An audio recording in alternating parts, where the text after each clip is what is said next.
अमरीकी army war college के 23 रुकनी वफ़द ने पाकिस्तान के मिशन का दौरा किया और अक़वाम मुत्तहिदा में पाकिस्तान के कायम मकाम मुस्तकिल नुमाइंदे सफ़ीर उस्मान जदून से ब्रीफिंग हासिल की। इस मौका पर अपने जामे खिताब में सफ़ीर उस्मान जदून ने अक़वाम मुत्तहिदा में पाकिस्तान के किरदार और मुख्तलिफ इलाकाई और बैनुल अक़वामी मसाइल पर पाकिस्तान के मौक़िफ़ को उजागर किया। उन्होंने कहा कि 1947 में अक़वाम मुत्तहिदा का रुकन बनने के बाद से पाकिस्तान ने अक़वाम मुत्तहिदा के मंशूर के मकासद और असूलों को फ़रोग़ देने के लिए सरगर्मी से काम किया है। उन्होंने कहा कि पाकिस्तान ने अक़वाम मुत्तहिदा के मुख्तलिफ अहम ओहदों पर खिदमत अंजाम दी, जिनमें अक़वाम मुत्तहिदा की सलामती कौंसिल की रुकनीत शामिल है और अमन और सलामती, पायदार तरक्की और इंसानी हकूक़ के फ़रोग़ में हिस्सा डाला, जो कि अक़वाम मुत्तहिदा के मंशूर के मुताबिक है।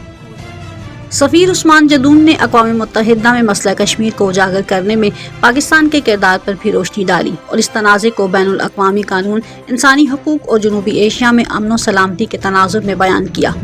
उन्होंने कहा कि हक़ खुद इरादियत अक़वाम मुत्तहिदा के मंशूर का एक बुनियादी सतून है और जब तक जम्मू कश्मीर और फ़लस्तीन जैसे गैर मुल्की कब्जे में मौजूद लोगों को यह हक़ नहीं दिया जाता, पायदार अमन और इस्तेहकाम का हसूल नामुमकिन रहेगा। उन्होंने कहा कि कश्मीर के मसले के हल के लिए अक़वाम मुत्तहिदा की सलामती कौंसिल की करारदादें एक फ्रेमवर्क फराहम करती हैं। अक़वाम मुत्तहिदा में पाकिस्तान के कायम मकाम नुमाइंदे ने अमरीकी आर्मी वफ़द को दहशतगर्दी के खिलाफ जंग में पाकिस्तान के किरदार और कुर्बानियों से भी आगाह किया।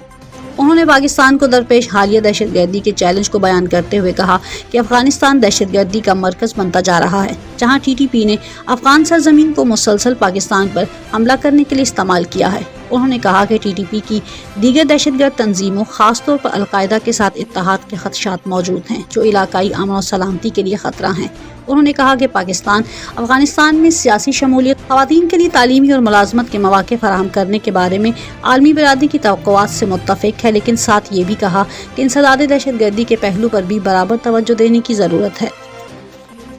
सफ़ीर उस्मान जदून ने कहा कि तरक्की पज़ीर ममालिक पायदार तरक्की के अहदाफ हासिल कर सकते हैं और माहौलियाती खतरात का मुकाबला कर सकते हैं अगर इन्हें आलमी रियायती मालियात तक रसाई फराहम की जाए।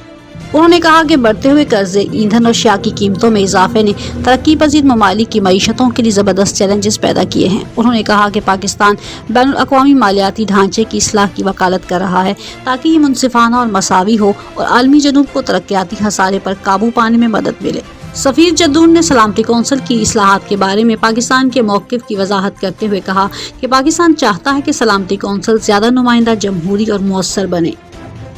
उन्होंने कहा कि पाकिस्तान UFC ग्रुप का हिस्सा होने के नाते सलामती कौंसिल की मुस्तकिल रुकनीत में इजाफे के खिलाफ है, क्योंकि इससे कौंसिल में तातुल का खतरा बढ़ जाएगा। उन्होंने कहा कि पाकिस्तान इस तजवीज़ की हिमायत करता है कि गैर मुस्तकिल अरकान का इंतखाब किया जाए, जिसमें इलाकाई और बैनुल अक़वामी नुमाइंदगी शामिल हो, जिससे कौंसिल अक़वाम मुत्तहिदा की रुकनीत की हकीकी नुमाइंदा बन जाएगी।